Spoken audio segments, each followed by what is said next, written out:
하나님께서 우리에게 주신 말씀은 요한복음 8장 31절에서 32절 말씀입니다. 다 같이 합독하시겠습니다. 그러므로 예수께서 자기를 믿은 유대인들에게 이르시되 너희가 내 말에 거하면 참으로 내 제자가 되고 진리를 알지니 진리가 너희를 자유롭게 하리라. 이는 살아계신 하나님의 말씀입니다. 아멘.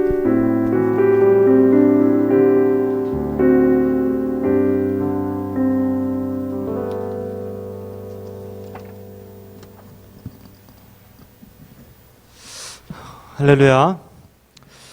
더위와 코로나의 어려움 가운데 여러분들은 어떻게 지내고 계십니까? 더워서 야외 나가기도 어렵고 또 코로나 때문에 실내에서 누구를 만나기도 어렵고 요즘 참 이래저래 어려운 시기를 보내고 있는 것 같습니다.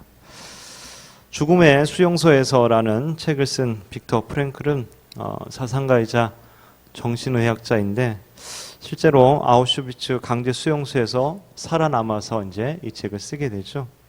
그 책 중에서 이렇게 얘기합니다. 주어진 환경에서 자신의 태도를 결정하고 자기 자신의 길을 선택할 수 있는 자유만은 빼앗아갈 수 없다. 수용소에 갇혀 있고 또 주는 대로 먹어야 하고 시키는 대로 일을 해야 하지만 그 상황에서 자신의 태도를 결정할 수 있고 결정하고 어떻게 내가 어떤 마음을 가지고 살아갈 것인지에 대한 결정을 할 수 있는 그 자유만은 아무도 빼앗을 수 없다라고 이야기한 것이죠. 자, 그 자유를 우리는 어디서 어떻게 발견할 수 있을까? 최용우 씨가 쓴 글에 이런 글이 있습니다. 새는 하늘에서 가장 편안하고 자유로워집니다. 물고기는 물속에서 가장 자유로워집니다. 꽃은 흙에 뿌리를 내리고 있을 때 자유로워집니다. 사람은 어디에서 가장 자유로워질까요? 사람은 하나님 안에서만 자유로워집니다. 여러분 자유를 누리고 있습니까? 그죠? 물론 자유를 누리고 있죠. 우리가 그죠? 많은 자유를 누리며 살죠. 먹고 싶은 거 먹고 자고 싶을 때 자고 그죠? 또 우리 그리스도인들은 세상 사람들과 좀 다르게 그죠? 퇴기를 하지 않잖아요. 날짜와 상관없이 이사하고 또 중요한 날짜 약속 잡고 하는 것도 하죠. 근데 세상 사람들은 날짜 하나 잡는데도 그죠? 물어보고 언제가 좋을까요? 또 어느 방향이 좋을까요? 등등등 물으면서 자유함이 없이 살아가는 것을 보게 됩니다. 자, 그런데 한편으론 자유롭지 못한 삶을 또 우리가 살아가고 있기도 하죠. 무엇인가 매여서 사는 경우들이 많이 있습니다. 예수님께서 진리를 알지니 진리가 너희를 자유롭게 하리라 라고 이 말씀을 하셨을 때 듣고 있던 유대인들은 대답하기를 우리가 누구 종된 적이 없는데 뭔 얘기하냐, 어째서 자유를 얻게 될 것이라고 말하냐, 이렇게 오히려 반문을 했습니다. 예수님께. 그러나 예수님은 이제 그런 자유를 말씀하신 것이 아니었죠. 코끼리를 길들이는 방법이 있다고 하는데요. 코끼리를 길들이는 일은 어려서부터 아주 새끼일 때부터 시작을 한다고 합니다. 어린 코끼리에게 이 코끼리가 움직일 수 없는 그런 무게의 족쇄를 발에다 이제 채워놓게 된다라는 것이죠. 야생성 있는 코끼리는 족쇄를 이리저리 움직여 보고 막 하다가 결국에 이제 포기를 하게 됩니다. 그 포기하게 될 때 이제 그 족쇄를 이제 풀어주는 거죠. 또 어느 시점이 지나면 다시 그 코끼리 무게보다 더 무거운 족쇄를 다시 채워넣습니다. 코끼리는 다시 몸부림쳐 벗어나려고 막 노력하지만 성공하지 못하고 또 포기를 합니다. 어른 코끼리가 될 때까지 이런 과정을 서너 번 반복을 하게 되면은 코끼리는 완전히 길들여진다라고 합니다. 완전히 길들여진 코끼리에게는 마지막에 다리에 이제 가벼운 밧줄 하나를 둘러 놓아도 전혀 도망갈 생각을 하지 않는다라는 것이죠. 그리고 그것을 너무나 당연하게 익숙하게 받아들이게 된다라는 것입니다. 혹시 코끼리 다리를 묶어 놓은 것 같은 밧줄이 여러분을 묶고 있지는 않습니까? 이제껏 너무나 당연하게 생각하던 밧줄이 혹시 여러분들을 얽어매고 있지는 않습니까? 그럼 우리를 자유롭지 못하게 얽매는 것에는 무엇이 있을까요? 과거의 안 좋은 기억들, 상한 감정들, 왜곡된 정체성과 그런 습관들, 그런 것들이 우리를 메고 있습니다. 왜 우리는 사랑하기를 주저하고 두려워할까요? 왜 다른 사람을 용서하기를, 배려하기를 두려워하게 되는 걸까요? 과거의 안 좋은 기억들이 결국 자신을 이제 막고 있는 거죠. 물론 다른 변명 이야기를 하겠죠. 그러면서 스스로 합리화시키면서 그런 것 때문에 안 돼 이렇게 얘기하겠지만 결국은 안 좋은 기억들이 나를 막고 있겠죠. 또 예전에 내가 했던 행동이나 말, 글 그런 것들이 나를 묶어서 그래서 그런 것들로 인해서 스트레스를 받고 또 생각에 제한을 받고 또 어려움을 겪게 되기도 합니다. 과거에 있었던 어떤 사건들로 인해서 아직까지 어떤 것에 집착하게 되고 또 생각이 왜곡되어지기도 합니다. 이제는 그렇게 살지 않아도 괜찮은데, 되는데, 그냥 잊어버려도 되는데 말이죠. 과거의 모든 것들로부터 새롭게 해주신 주님이, 하나님이 계시는데도 불구하고 여전히 그 과거의 굴레 속에 힘들어하는 이들이 있다라는 것이죠. 고린도서 5장 17절에 이렇게 말합니다. 함께 읽겠습니다. 그런즉 누구든지 그리스도 안에 있으면 새로운 피조물이라. 이전 것은 지나갔으니 보라 새 것이 되었도다. 그리스도 안에서 새로운 피조물이 되었으니 이제 이전 것들을 끊을 것은 끊어버려야 합니다. 새로운 존재임을 우리가 선포하며 살아야 합니다. 근데 그리스도인이 됐는데도 이전에 어떤 안 좋은 기억들 이런 것들 도저히 잊을 수 없는 그런 상처들이 아직도 남아있기도 하죠. 성경 보면 요셉이 아마 그런 일들이 굉장히 많이 있었지 않았나 싶은 그런 생각이 들어요. 형들에게 왕따 당하고 이제 팔려버리잖아요. 그리고 억울하게 성추행범으로 몰려서 이제 감옥에 갇히게 되고 그 감옥 안에서 얼마나 마음이 힘들었을까? 얼마나 아팠을까요? 안 좋은 기억들, 상처들, 억울함 뭐 이런 것들이 있었을 텐데 요셉은 어떻게 그걸 견뎌낼 수 있었을까요?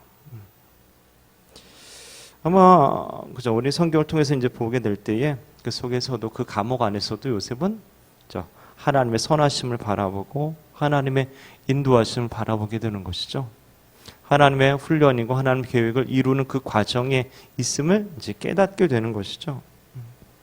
그래서 이제 고백을 이렇게 할 수 있죠. 창세기 50장 20절에 보면 당신들은 나를 해하려 하였으나 하나님은 그것을 선으로 바꾸사 오늘과 같이 만민의 생명을 구원하게 하시려 하셨나니. 이집트의 총리가 되어서 형들을 죽일 수 있는 그런 위치에 있을 때에 이 얘기를 합니다. 요셉 자신의 고난과 상황 등을 이미 하나님께서 다 알고 계셨음을 이제 깨달은 것이죠. 하나님이 선하신 분인데 나를 사랑하신 분인데 그런데도 불구하고 이런 상황이 왔다면 뭘까? 하나님 뜻은 무엇일까?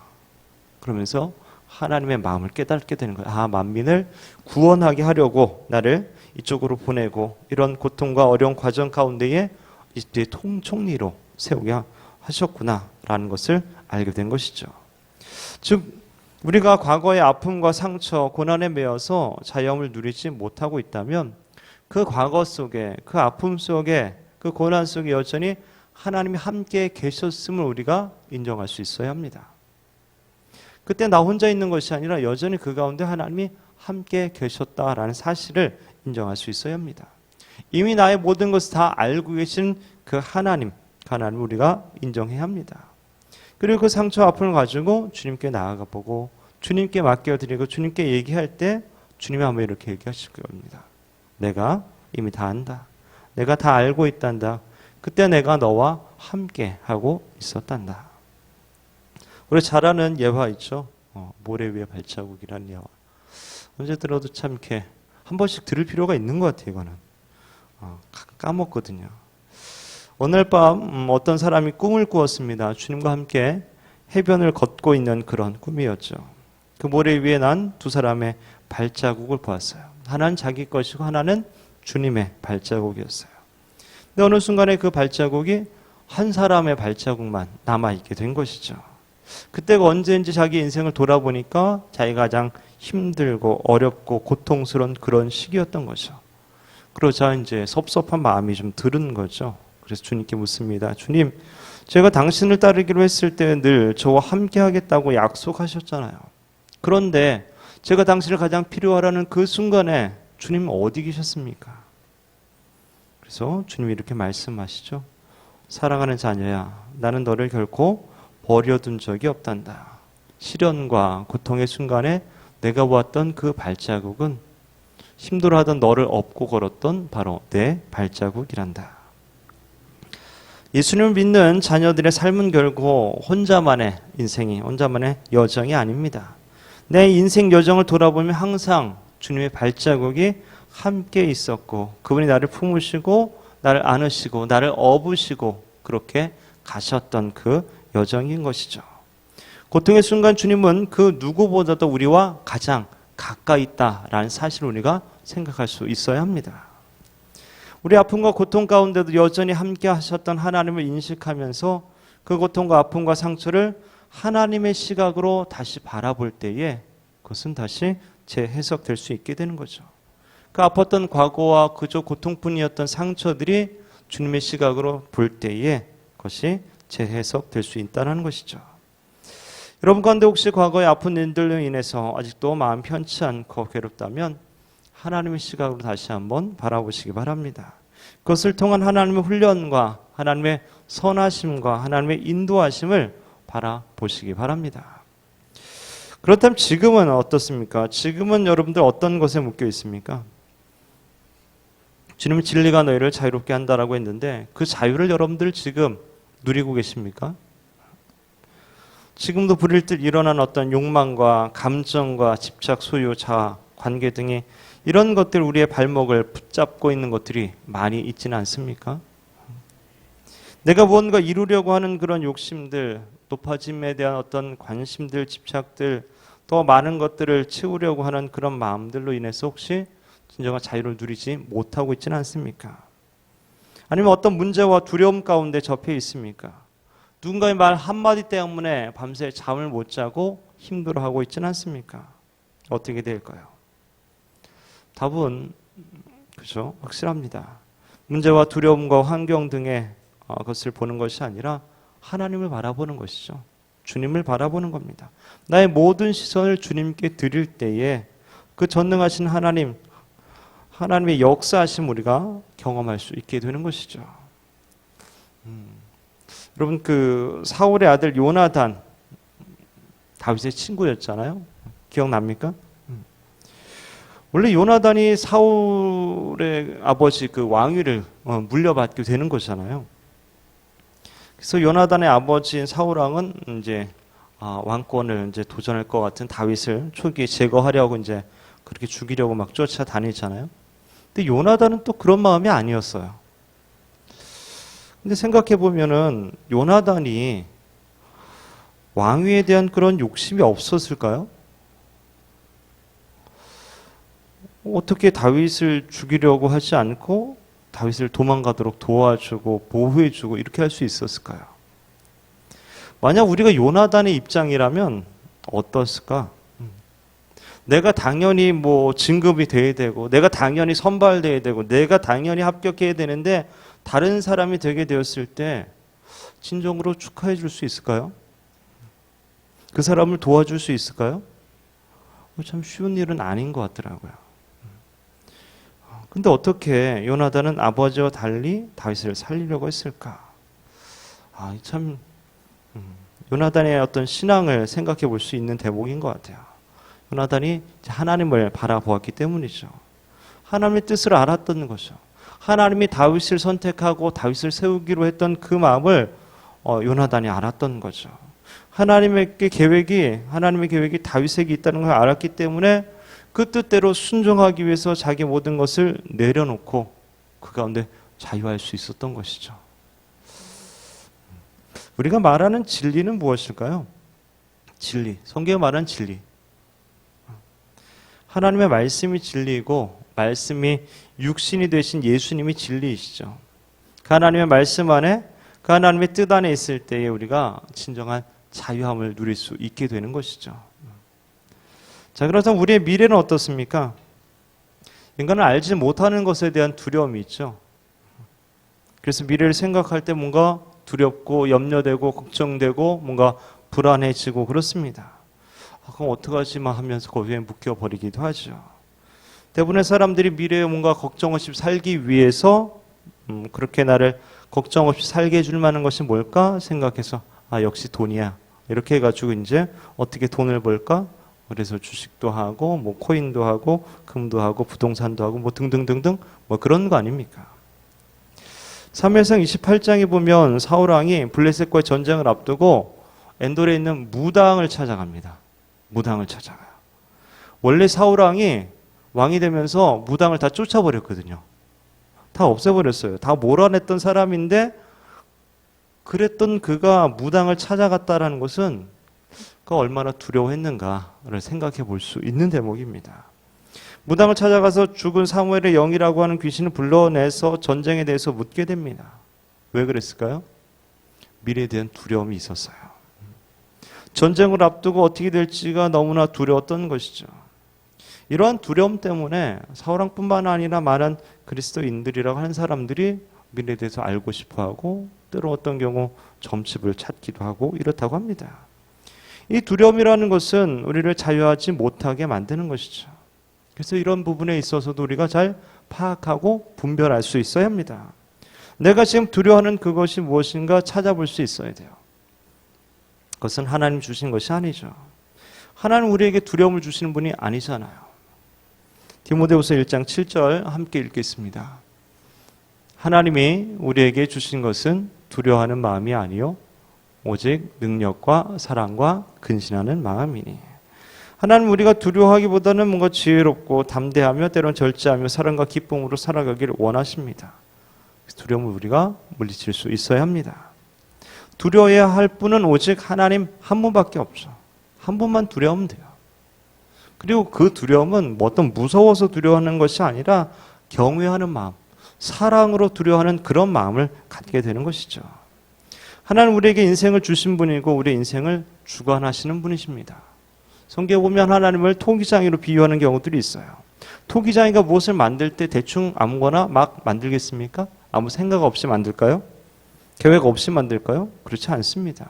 계획을 가지고 목적을 가지고 만든다라는 거예요. 즉 하나님께서는 우리 인생에 대한 계획을 가지고 계시다라는 것이죠. 그 하나님께 인생을 맡기는 것이 필요합니다. 내 인생에 대한 하나님의 계획을 알아가는 것이 필요하다라는 것이죠.